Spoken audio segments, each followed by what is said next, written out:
Illegal migrant crime cost $166.5 billion to the American taxpayer, 3 times the price of what it's estimated to do Trump's deportation plan. Let's get into it. Here we go. Let's watch a little video. Democrats' sanctuary policies hamstring attempts to deport criminal illegal aliens. And worst of all, the admission of untold thousands of the most vicious gang members on the planet are now producing a terrible butcher's bill of murders and assaults upon Americans. And their contention that illegal immigrants are more law-abiding is simply gaslighting. Here are the real numbers. When the Federation for American Immigration Reform looked at the actual numbers reported by state prisons in order to get reimbursement from the federal government, they discovered the tragic truth. Now again, these are the requests states make to be reimbursed for the cost of incarcerating illegal aliens, and those numbers reveal that aliens are 231% more likely to be jailed for crimes in California, 440% more likely in New Jersey, and 60% more likely in Texas, just to name a few. 231% more likely to be jailed in California, according to their own SCAPE numbers.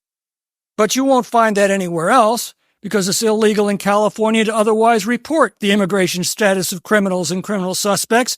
So by their criteria, not a single crime is ever committed by illegals in California. Yet at the same time, they report their jails are overflowing.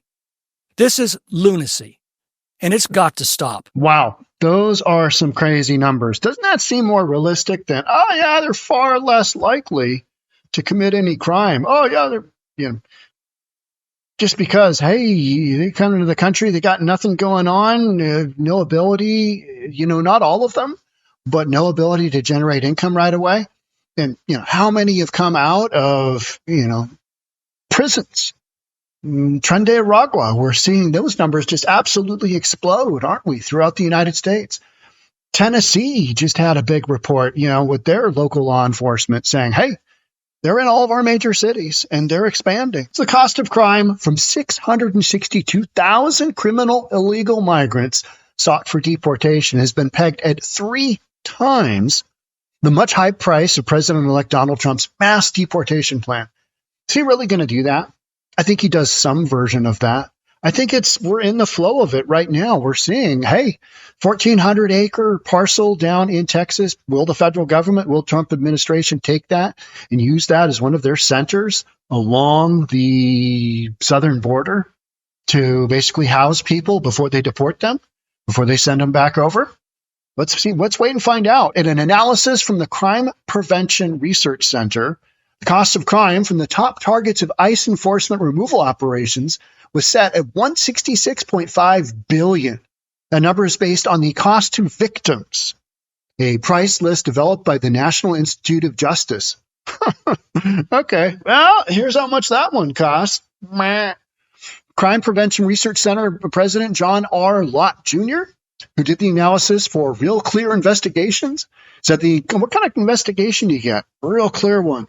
Cost was based on just one of the crimes, each of the 662,000 non-detained, non-citizen offenders on ICE's list. It's been previously accused of. Murders account for almost $153 billion. So a big chunk of that 166 is murders. People being killed. American citizens being killed. Jocelyn Ngari, right? Ngare, whatever, how you pronounce that name. I mean, just horrific.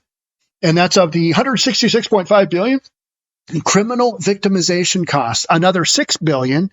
Oh, this is a good one. Another $6 billion comes from sexual assaults and offenses. That is nice. And then right after that, then you just go right into the murder.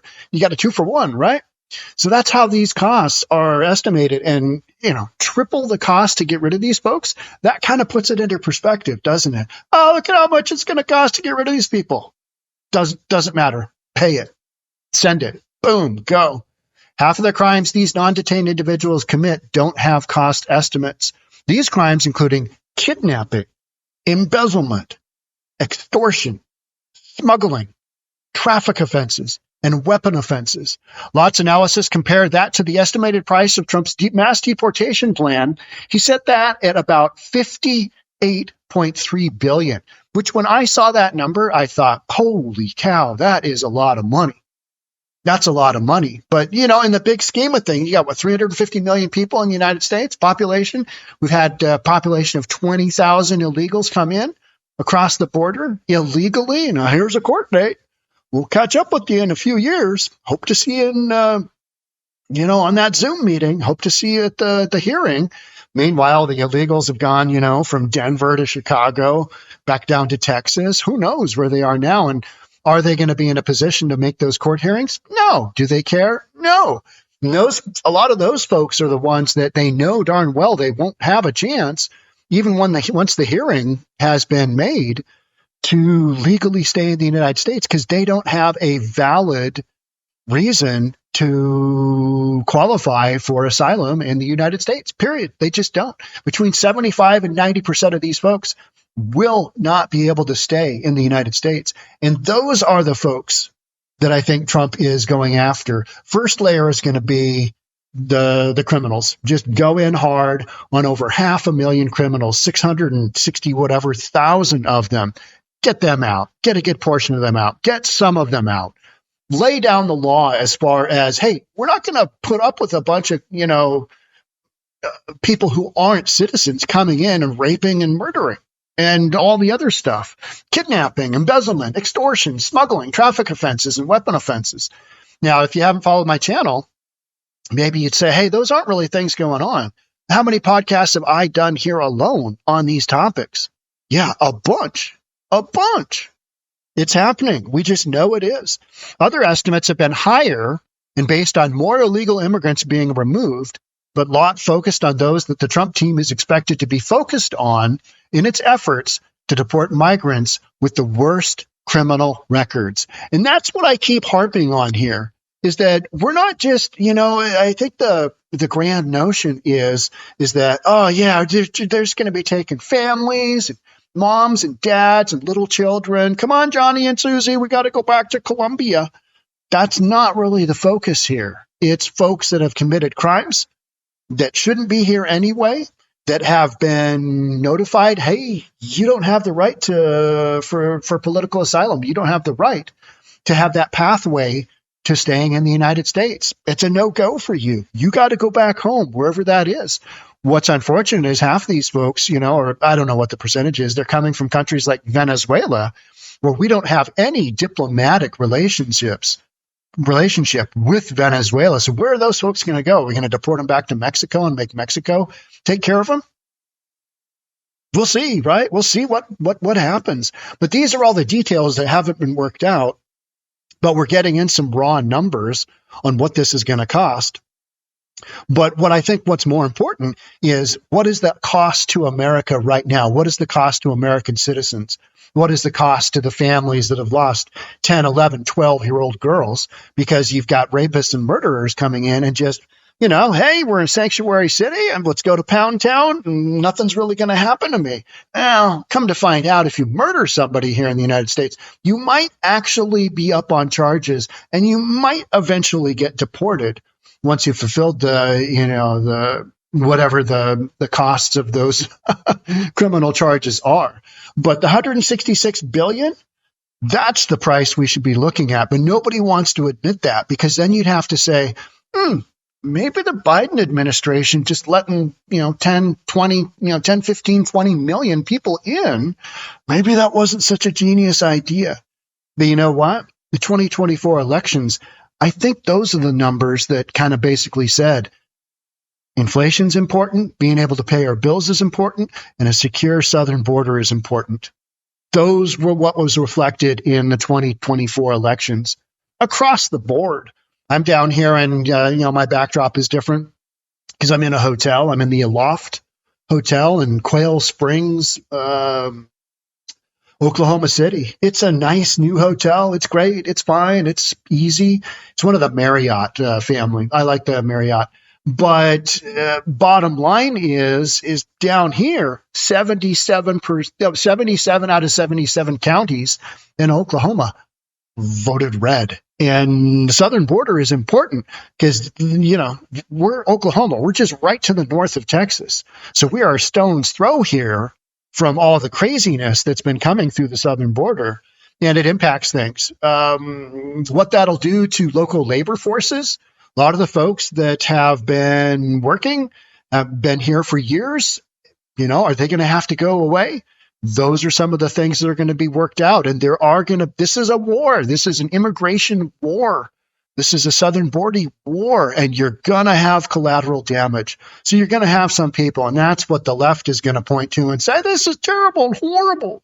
They're separating Johnny and Susie from mom and dad because of, Meanwhile, one of the stories that I haven't covered is that 2-year-old, an unaccompanied 2-year-old, came into the United States with a piece of paper, that she's supposed to give to somebody. I mean, a 2-year-old, a toddler, just barely getting around, coming unaccompanied. And I'm sure there's some people that we're kind of looking out for.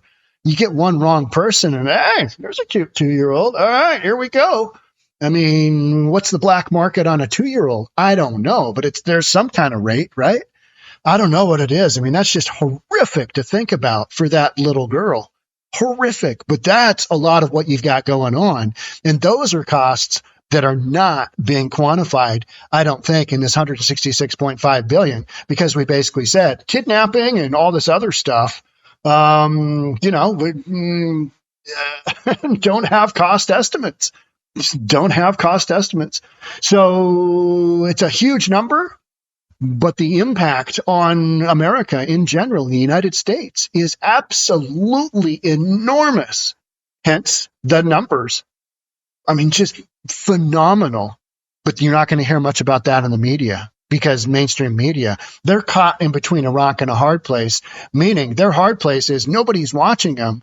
And if they actually start reporting on what's real, then it impacts their prior content that they built all their channels upon, which is this real liberal bias, which no longer seems to have any bearing in reality.